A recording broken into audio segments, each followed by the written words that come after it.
программу. В эфире программа «Аспекты республики». У микрофона Разиф Абдуллин. Сегодня пятница, 6 октября, и в Уфе ровно 9 часов утра. И сегодня по традиции с утра мы напомним вам о тех событиях в Башкирии, о которых писали средства массовой информации вчера. Послушаем также фрагмент из программы «Аспекты мнений». Вчера у нас в гостях был историк Рамиль Рахимов. Ну и проведем традиционное голосование на нашем YouTube-канале. Напомню, свои вопросы, комментарии я прошу вас оставлять именно на нашем YouTube-канале «Аспекты Башкортостан». Не забывайте поставить лайки. Если возможно, поделитесь с друзьями ссылками на нашу программу. Этим вы поддержите работу нашей редакции. Итак, давайте начнем с обзора прессы. В Башкирии 3 рабочих упали в шахте, один из них погиб. ЧП произошло утром 5 октября в Учелинском районе в стволе шахты Скипа-Клетевая акционерного общества «Учелинский горно-обогатительный комбинат», сообщили в МЧС. 3 рабочих на глубине 440 метров упали при демонтаже технологической конструкции. В результате было травмировано 2 человека. Они были доставлены в больницу. Горноспасатели вели работы по поиску еще одного рабочего, который упал на горизонте 1200 метров. Сначала сообщили спасатели, но потом стало известно, что он, тот третий, которого искали, он погиб от полученных травм. В общем, об этом сообщили изданию УФА-1 сначала в пресс-службе Учелинского горно-обогатительного комбината. Можно сказать, что мужчине было 42 года, он работал электрогазосварщиком. Теперь прокуратура проводит проверку в связи с ЧП. Надзорное ведомство проверит исполнение законодательства об охране труда и промышленной безопасности. Об этом сообщили в прокуратуре. Вот таким образом гибнут люди у нас, в общем-то, на производстве. Ну, гибнут люди не только на производстве. В Башкирии простились еще с 2 военнослужащими, погибшими в Украине. Погибли Руслан Шакиров из Мечетлинского района и Дмитрий Могильников из Дуванского района. С ними попрощались 4 октября. Соответственно, в каждом своем районе.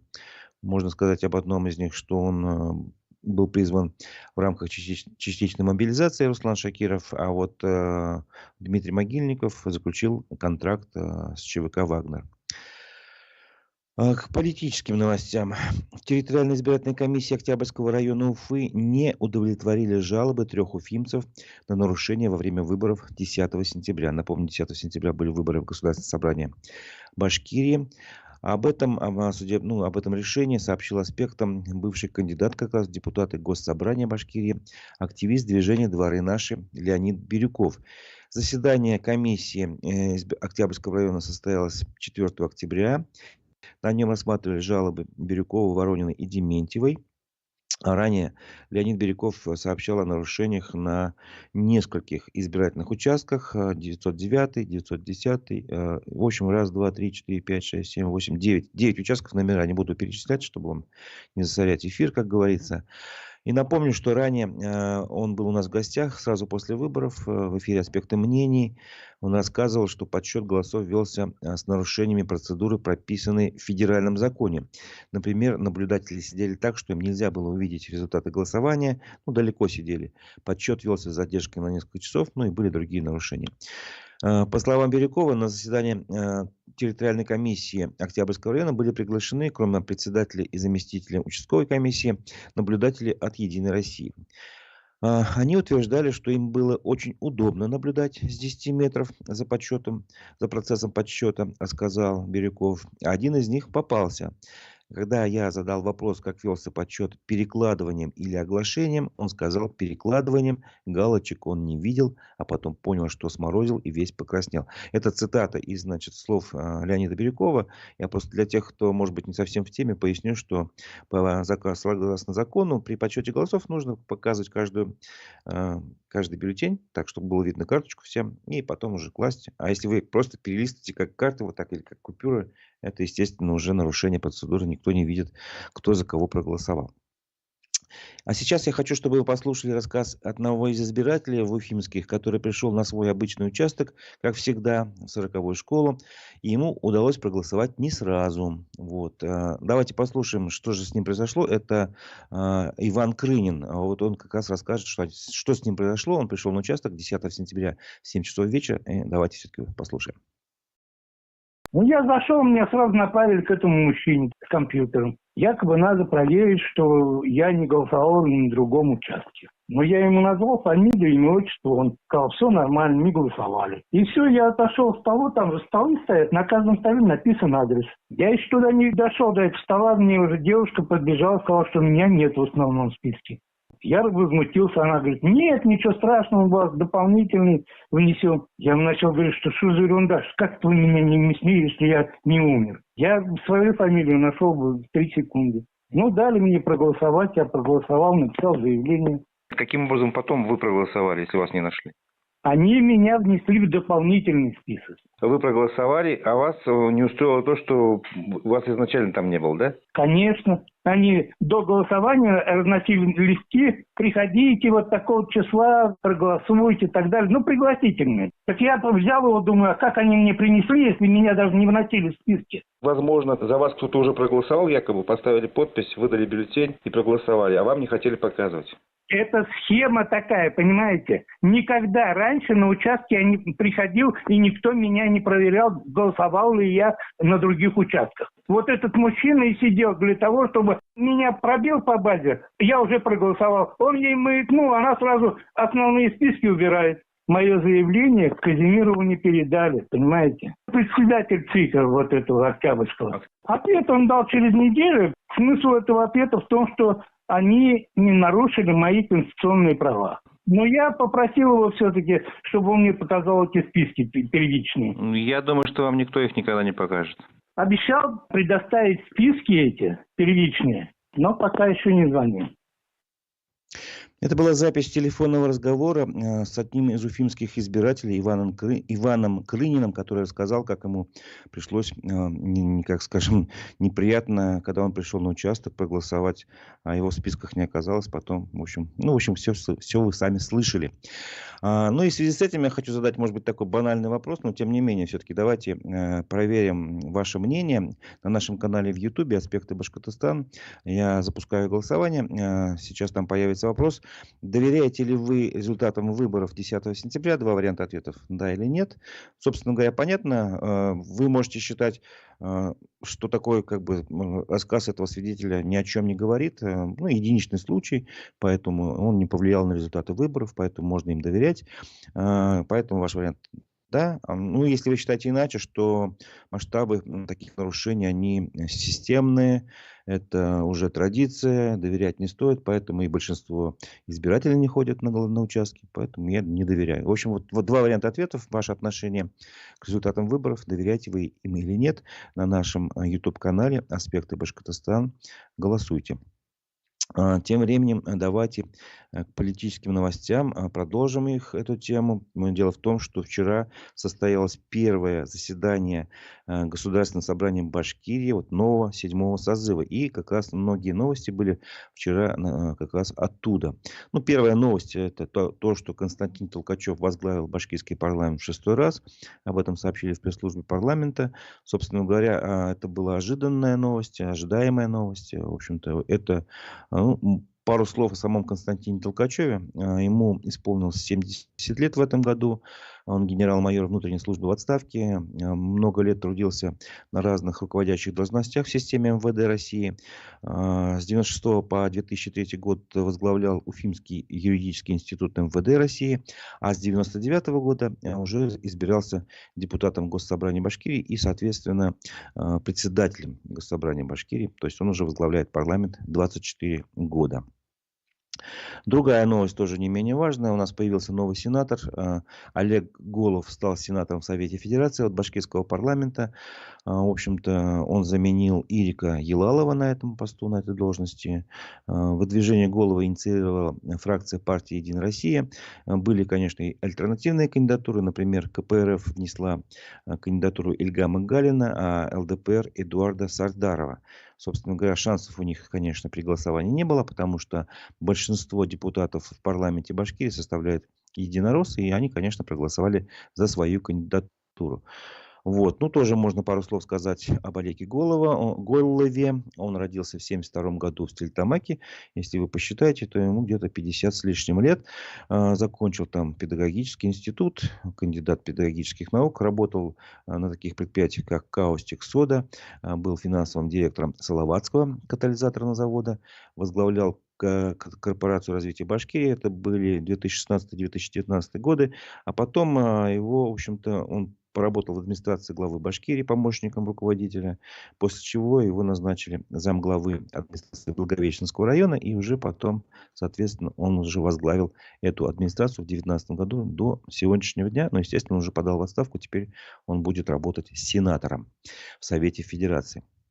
Что касается других новостей из Госсобрания, было избрано руководство. Помимо Толкачева были избраны его заместители. Всего было избрано 4 вице-спикера. Трое из них будут работать на профессиональной основе, то есть будут получать зарплату и будут заниматься только исключительно парламентской работой. Это Илшат Тажиддинов, Тамара Танцикужина и Салават Хусаинов. Ну, я думаю, всех представлять особой необходимости нет. Ну, давайте все-таки еще раз напомним, что Илшат Тажиддинов до избрания депутатом Госсобрания работал вице-премьером, руководителем аппарата правительства Башкирии. Тамара Танцикужина — это наш очень известный спортсмен, шашист, неоднократный чемпион разных соревнований, председатель исполкома Федерации шашек республики. Но в прошлом составе парламента она тоже была вице-спикером.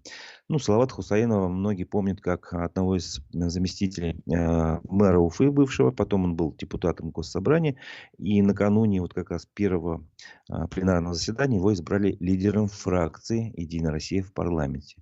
Вот. А четвертый человек, у которого вице-спикер, это был Вадим Старов. Его кандидатура была предложена КПРФ. Он будет работать вице-спикером уже без отрыва от своей основной деятельности. Что еще такого?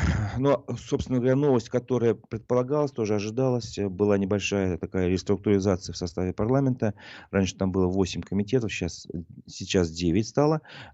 Также там небольшое тоже изменение. Больше стало людей, которые стали получать зарплату. То есть стало больше. Раньше было 25 таких человек, сейчас 30. Вот. И, собственно говоря, кто будет получать зарплату, и тоже вчера определили, это председатели комитетов, то есть 9 человек, и их первые заместители, их тоже 9. Собственно говоря, почти все из них единороссы. Один только, по-моему, со «Справедливой России», это Владимир Нагорный. Он возглавил комитет по государственному строительству и местному самоуправлению.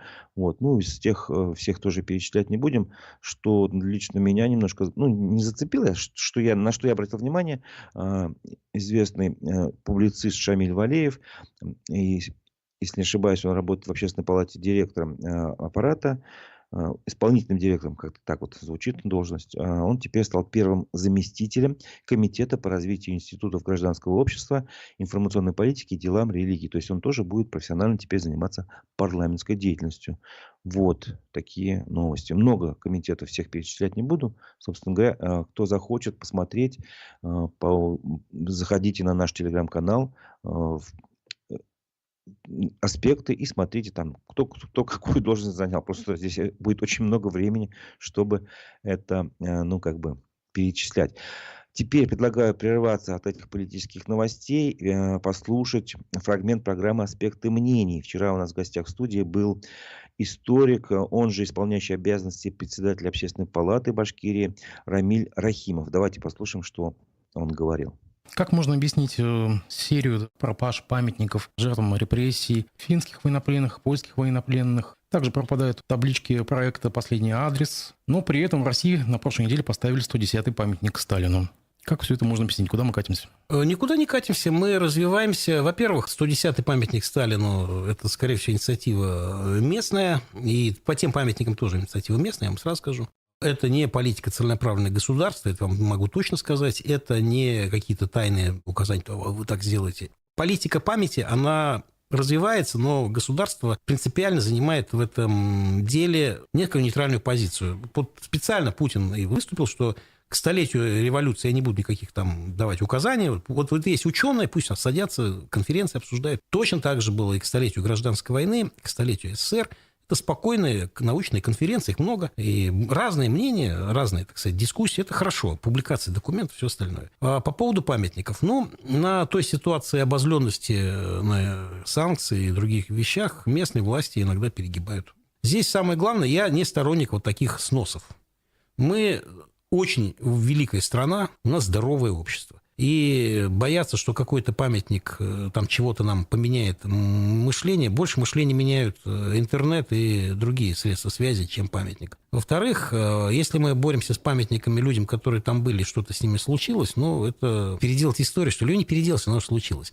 Поэтому я не сторонник сноса такого рода памятников, это глупость. Зачем там местные власти принимают решения? Но в целом это не общий процесс по всей стране, и это не указание. Теперь вернемся к 110-му памятнику Сталину. Ситуация, она очень разная. 3 человека в интернете кричат там что-то, где-то поставили памятник Сталину, люди имеют деньги и поставил, там помог землякам этот памятник. Но это всего лишь их представление, что вот должна такая быть власть, вот такая память. Но Сталин у нас не запрещен, и он никаким судом не осужден, почему нельзя ставить памятники? Можно, но мы считаем, что не совсем этично, так же, как там Ивану IV, да? Хотя Иван IV, скажем, для нашего края очень хороший, да, для башкир, принял подданство. Вот, это очень разные оценки. Я очень смотрю всерьез работы, например, в ЦИОМа или Левады, они четко... Левада признана иностранным агентом. Неважно. Там социология нормальная. То, что признано, это есть на то решение, значит, оно по какому-то вопросу, оно так и было принято, правильно. Но они специально несколько вопросов вот по сталинской теме пробивают каждый год. И в ЦИОМ это проводят. И мы сразу видим вектор сталинизма, вот куда он клонится, есть это? Нет. Я вам еще почему я вам сказал, что у нас великая держава и здоровое общество. Сталинизм – это вот какая-то пена есть в интернете, которая шумит и кричит и прочее. Но это не вся страна, это вообще не мнение всех, это не политика, тем более. А памятники продолжают падать. Памятники кому? Сталину падают или ставятся? Нет, репрессиям. Памятники репрессированным иностранным, полякам, там, финнам, да, вы говорите. Да и нашим гражданам Советского Союза. В Магадане упал на прошлой неделе внезапно. Давайте так. Ветра. Местные власти так решили, значит, были на то какие-то основания. Пусть местные, собственно говоря, общественники этот вопрос решают. Но в целом по стране такой политики, как на Украине, или как, когда было черное тоже чего-то значит, пробежались варварским набегом по территории Соединенных Штатов и Великобритании, уничтожили памятники истории просто поразительно, и теперь не знают, что делать. Этого нет. Теперь по поводу «Последний адрес». Это очень больная тема. Почему? Потому что она связана с тем, что мы знаем, помним о репрессиях, и они в учебниках не вычеркнуты и не закрыты. Там есть все это. Ой, в последней редакции Мединского, вы знаете, там немножко как бы по-другому все. Тем не менее, эта память сохраняется. Ее никак просто так не поменяешь. Она сохраняется в обществе. И тема репрессий, она не запретная. Можно взять в библиотеке книги, это не запрещено. Но смотрите, мы должны были переработать эту память. Для чего вообще это делается? Чтобы люди проговорили, проосмыслили, что так не должно быть никогда, вот это плохо, это мы пережили такую трагедию. Вот это для чего делается? Вот для этого.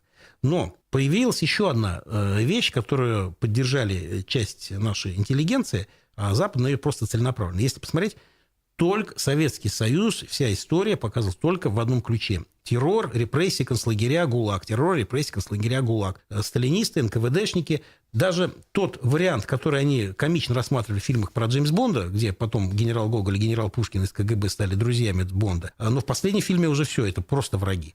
И вот когда вот это пошла акция «Последний адрес», начали просто людям тыкать, что все плохо, одни репрессии. И все это видят. В спектакле одни репрессии. Это открывает, закрывает глаза, лживая чернота. Клевета, кстати, на татарский народ, самое настоящее. Издевательство какое-то. И людям это стало неприятно. И поэтому многие воспринимали вот эту акцию как не восстановление исторической справедливости, обращение к истории, а просто как намеренное вмешательство, низвергание нас в каких-то вот таких боязливых, переживающих, все время боящихся за травму. Но да, репрессии несправедливые совершенно. Это травма, но мы ее должны пережить, а не жить вечно в травме. Потому что тогда мы будем не люди. То есть висит табличка последнего адреса, это значит плохо? Нет. Если бы она нормально бы, эта акция шла бы, никто вообще бы ничего по этому поводу не говорил. Она не нормально идет. Ну, я просто знаю, как она разворачивалась, потому что я немножко читаю студентам курс исторической памяти, как она вообще инспирирует исторические политики. Политика история, политика памяти – это вещь очень хорошо управляемая и работающая. Поэтому там было очень много задано акторами своих внутренних смыслов, которые власть быстро прочитала. И здесь правительство тоже, кстати, оно не вмешивается. В основном всего вот эту часть она решает ситуация с местными властями. Это был фрагмент программы «Аспекты мнений». В нем свое мнение высказал историк, исполняющий обязанности председателя Общественной палаты Башкирии Рамиль Рахимов. Полностью программу с его участием вы можете посмотреть на наших площадках, в Одноклассниках, ВКонтакте и в Ютубе. А в Ютубе, сейчас я напоминаю, идет голосование. Прошу вас ответить на вопрос. Доверяете ли вы результатам голосования 10 сентября? Два варианта ответа. Да или нет, пожалуйста, проголосуйте. Будет интересно увидеть ваше мнение. И не забывайте ставить лайки. Этим вы поддержите работу нашей редакции. Продолжим обзор прессы, о чем писали вчера СМИ. Сообщество «Патриоты Башкортостана» во ВКонтакте заблокировали на основании решения Генпрокуратуры. Сначала сообщение об этой блокировке без указания причины появилось на стене сообщества «Мой Башкортостан» буквально ночью на 5 октября.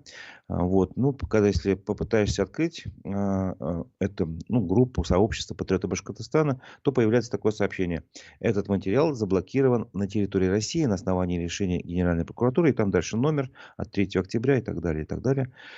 В общем-то, попытаясь мы спросить руководителя патриотов Башкортостана Сагита Исмагилова, знает ли он, в чем причина блокировки. Он говорит, конкретная причина неизвестна. Вот. По его мнению, они писали в сообществе в этом за красную черту не переходили, но кто-то пожаловался, может быть, про Подольск писали не то, что надо, или на другие темы. В общем-то, и по его словам, никто о блокировке его не предупреждал ни письменно, ни устно. Обращаться в Генпрокуратуру с просьбой пояснить причины блокировки он не собирается, не видит в этом смысла, так же, как, впрочем, и создавать новое сообщество во ВКонтакте. Он пояснил это достаточно так популярно. За любой чих там начинают блокировать, сказал он. Видимо, достаточно оставаться в Ютубе. Ну, посмотрим, может быть, такими же темпами скоро у нас и Ютуб за любой чих будет блокировать. Активист движения «Стоп Башкортостан» Татьяна Глазева сообщила, что уфимцы на теплоснабжение могли бы сэкономить до 7 миллиардов рублей в год. Об этом рассказала наша редакция. Дело в том, что она была в эфире в студии «Аспекты мнений». А уже после студии, за кадром, как говорится, она рассказала, что насколько вообще много денег можно было бы сэкономить уфимцам, если бы все делалось по принятым законам и правилам в теплоснабжении. И по ее подсчетам это, в общем, сумма достаточно внушительная, 7 миллиардов рублей в год. Если бы соблюдали в Уфе все правила, например, была бы принята прозрачная схема теплоснабжения города в соответствии с законом, регулярно промывались бы системы теплоснабжения во всех домах, так как положено, а не просто на бумаге составлялся бы акт, соблюдался бы принятый и обоснованный график подачи тепла. В общем, если бы все это было сделано, то по ее подсчетам 7 миллиардов рублей в год мы могли бы сэкономить. Причем это не просто слова. Дело в том, что она на деле у себя в своем собственном доме, где она является старшей по дому, сумела снизить затраты на отопление, только вдумайтесь, в 2,5 раза. Вот. И если бы, естественно, по всему городу также бы сэкономили, просто представьте себе на своем собственном бюджете, как бы это отразилось. Ну, по словам активистки, более точные цифры потери граждан из-за неэффективной, по ее мнению, системы теплоснабжения могут быть названы только в ходе совместной работы администрации Уфы, прокуратуры и государственной жилищной инспекции. Ну вот, собственно говоря, если эти ведомства, лебедь, рак и щуков, сядут в одну карету, может быть, у них что-то и получится, считает она. Вот посмотрим. Новости зала суда. В Уфе суд вынес юристу Александру Войцеху приговор с лишением свободы на 2 года и 3 месяца условно. После оглашения приговора он вышел на свободу. Об этом сообщил адвокат Виталий Буркин. Напомним, в сентябре прошлого года Войцеху вынесли приговор уже с наказанием 4 года лишения свободы. Тогда он был взят под стражу, то есть ему грозило реальное заключение. Вот, по мнению Виталия Буркина, это была месть Войцеху за его активную адвокатскую деятельность и гражданскую позицию. Приговор удалось отменить в кассационной инстанции. Вот, и его отправили на пересмотр, как бы получается. И вот получается после кассации был пересмотр приговора, и вместо реального срока суд вынес условное наказание, что, собственно говоря, можно, с одной стороны, считать, конечно, победой защиты, но с другой, защита, конечно, будет обжаловать это решение. Мы связались с адвокатом Войцеха Евгением Литвиновым, и он сказал, что когда они получат мотивировочную часть решения суда, то решение суда будет обжаловано, потому что они считают его невиновным по всем статьям, по всем пунктам обвинения. На самом деле, это дело очень интересное. Я пытался в него вникнуть. И, собственно говоря, то, что я смог понять, меня, конечно, удивило. Но представьте себе, вы пошли в банк получать кредит. Вот. Дали справки о ваших доходах. Там где-то что-то превысили в цифрах ваши доходы, чтобы получить больше денег. Ну, условно говоря, такую ситуацию, теоретически. Вот. Банк посмотрел, сказал: так, ну, наверное, я вам дам кредит. Хорошо. Договорились по рукам, но банк потом передумал и не стал вам деньги выдавать. Все. Вот ситуация на этом закончена. Примерно то же самое происходило с Александром Войцехом. Вот. И в этом во всем нашли состав преступления: кредитное мошенничество, статья 159.1 Уголовного кодекса. По словам Виталия Буркина, в общем-то, юристам в ходе судебного процесса удалось выявить эту правовую несостоятельность этой статьи. Войцех, ну, в общем, я рассказывал, что как все примерно происходило. В общем, и если кратко, то формулировки этой статьи позволяют квалифицировать как хищение действия, таковыми не являющиеся, считает Виталий Буркин. И в условиях, когда банк справками о доходах обмануть невозможно, более того, для банка сведения в справках заемщика о его доходах не имеют никакого значения, банк сам волен решать, кому давать кредит, кому не давать. Такова нормативная база Банка России, пояснил юрист. Ну вот, собственно говоря, интересная новость, конечно. Посмотрим. Защита Войцеха будет обжаловать это решение об условном даже наказании. И кто знает, может, его и оправдают. Хочу напомнить, что на нашем канале в Ютубе «Аспекты Башкортостана» идет голосование. Я прошу ответить вас на вопрос: доверяете ли вы результатам голосования 10 сентября? Два варианта ответа: да или нет. И итоги голосования подведем к концу программы. Новости теперь уже из сферы суда и политики. Давайте перейдем в сторону Уфы. Уфимские новости, скажем так. Мэрия Уфы сообщила, что устранять отклонения на опорах Зининского путепровода будет разработчик проектной документации за свой счет. Администрация Уфы направила в адрес Уфимского проектного производственного центра «Уралдортранс» претензию, сообщает телеканал ЮТВ. И телеканалу в мэрии сообщили, что они потребовали до 5 октября безвозмездно откорректировать проектную документацию и получить положительное заключение государственной экспертизы в срок до 13 октября. Сроки очень сжаты. Вчера уже было 5 октября. В общем-то, посмотрим, что произойдет. Напомним, что путепровод, этот знаменитый Зининский переезд, должны были сдать еще в сентябре. Потом, когда выяснилось, что там есть некие отклонения от опор от, значит, нужного величины на 8-10 сантиметров, решили, что будут разрабатывать проект по усилению опор путепровода, где будут указаны точные сроки работ. Но в мэрии раньше сообщали, что эти работы должны закончиться до 30 ноября. То есть фактически осталось меньше, чем 2 месяца. Вот. Но есть и другие мнения на этот счет. Например, общественник Расул Ахиридинов, который сам побывал на этом месте, он рассказал экспертам, что отклонение опоры на 8-10 сантиметров — это настоящая катастрофа. Можно только заново мост разобрать, вытащить опоры, заново их посадить. А это займет, естественно, не 1 месяц. В общем, вот такие разные мнения на этот счет. Но, в принципе, мы можем все это проверить легко. 30 ноября не за горами. В конце концов, мы вполне все сами увидим своими собственными глазами. Тем временем в Уфе одну из новых улиц Уфы назвали именем поэта Расула Гамзатова. Об этом такое решение приняли депутаты на своем заседании городского совета. Вот. Инициировал такое решение глава Дагестана Сергей Меликов. В свою очередь его поддержал глава Башкирии Радий Хабиров. Ну и в честь Расула Гамзатова назвали новую улицу, которая расположена восточнее улицы Авроры в сторону санатория «Зеленая роща».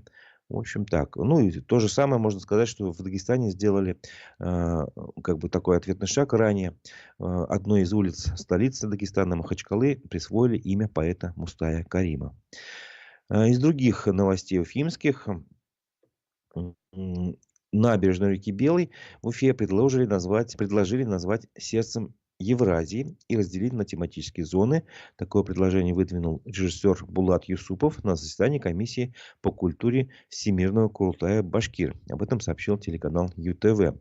В общем, Булат Юсупов предлагает набережную разделить на 8 частей, создать там разные зоны, в общем-то, такие тематические, в том числе зону киноконцертных залов, исторического наследия, образовательных сфер, отдыха и причалов судов, сельскохозяйственная сфера там должна появиться, ну, по его идее промышленного потенциала, а также спортивно-оздоровительная и научно-просветительская. Ну, по мнению Булата Юсупова, с которым, в принципе, наверное, сложно не согласиться, набережная это должна стать такой презентацией столицы Башкирии, ну, визитной карточкой, по-другому можно сказать. Собственно говоря, вот они хотят так, ну, такую преобразованием нашей набережной сделать.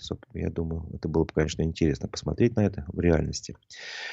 Еще одна уфимская новость. В Уфе решили провести первый командный шахматный любительский турнир памяти Михаила Таля. Этот турнир запланировали на 28 октября в многофункциональном центре «Артерия».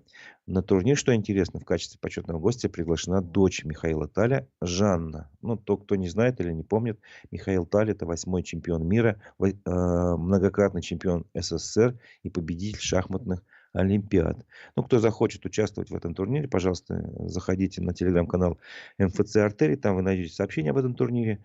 Есть только ограничение, что должно быть командное соревнование, там должно быть 5 человек. Дальше вы набираете номер телефона, который указан у организаторов, регистрируете свою команду и спокойно можете участвовать в турнире. Вот. Ну, на этом, собственно говоря, наши новости, в которых я хотел сказать, наверное, исчерпаны. Хочу подвести итоги голосования. Не забывайте ставить лайки на нашем канале в YouTube, где как раз голосование завершается. Так, вопрос был такой. Доверяете ли вы результатам голосования 10 сентября? Не доверяю большинство ответивших из вас 90%, доверяю 10%. Ну, собственно говоря, спасибо вам большое за участие в голосовании, за то, что вы нас смотрите. Не забывайте ставить лайки, пожалуйста, делайте это. Это всегда поддерживает работу нашей редакции. Но и мы сейчас еще не закончили. Я хочу вас познакомить с новостями из мировой и российской повестки. Вечерний выпуск новостей телеграм-канала «Эхо Новости». Хочу сейчас прочитать. Трехдневный траур начнется завтра, то есть сегодня, в Харьковской области. По данным украинских властей, жертвами российского удара в селе Гроза стал 51 человек, 6 были ранены. Ракета «Искандер» попала в магазин и кафе, где проходили поминки. Генеральный секретарь ООН призвал Россию немедленно прекратить удары по гражданским объектам. Но по версии российской стороны, там проходили поминки кого-то из военнослужащих вооруженных сил Украины. И вот якобы там были его соратники, поэтому такой был удар нанесен. Президент Российской Федерации 9 раз уменьшил прежнюю оценку потерь вооруженных сил Украины. Владимир Путин заявил, что Украина с начала контрнаступления потеряла почти 1900 бронемашин. Однако в сентябре российский лидер утверждал, что армия Украины за тот же период лишилась 18 тысяч единиц бронетехники. Ну, большая разница. Фрагменты ручных гранат, по данным Следственного комитета, были обнаружены в телах Евгения Пригожина и других погибших в результате крушения его самолета. Внешнего воздействия на бизнес-джет не было, рассказал Владимир Путин о выводах следствия. Президент добавил, что экспертизу на наркотики не проводили, но при обыске в офисе Евгения Пригожина нашли 5 килограмм кокаина. Российские миротворцы покинули наблюдательные посты в Нагорном Карабахе, отчитались в Министерстве обороны. Регион ранее полностью перешел под контроль Азербайджана. В результате военной операции беженцами стали более 100 тысяч армян. Европарламент принял резолюцию с осуждением действий Азербайджана в Нагорном Карабахе. В документе говорится о неоправданном нападении со стороны Баку. Депутаты призвали Евросоюз помочь беженцам и пересмотреть отношения с Азербайджаном. Команда политика Алексея Навального, признанного в России экстремистом и террористом, сообщила, что обнаружила в семьи депутата Государственной Думы Алексея Чепы особняк в Испании. Дом в испанском городке Марбелье стоимостью 15 миллионов евро формально принадлежит сыну парламентария. Сам депутат поддерживает специальную военную операцию в Украине и находится под западными санкциями. В Тегеране 16-летняя девушка впала в кому после того, как ее задержали в метро без хиджаба. По версии властей, она упала в обморок. Правозащитники полагают, что ее жестоко избили иранские силовики. Это был вечерний выпуск новостей телеграм-канала «Эхо Новости». На этом я с вами хочу попрощаться, но наша работа не завершается. Буквально через час, через полтора часа, в 11 часов ровно, предлагаю вашему вниманию программу «Аспекты мнений». Гостем нашей программы будет спортивный журналист Максим Балобанов. Поговорим о футболе. А в 12 часов состоится программа «Аспекты городской среды» с экспертом Олегом Арефьевым и ведущим Русланом Валиевым. Так что настройтесь на нашу площадку в Ютубе и будьте с нами. А я с вами прощаюсь. До новых встреч в эфире.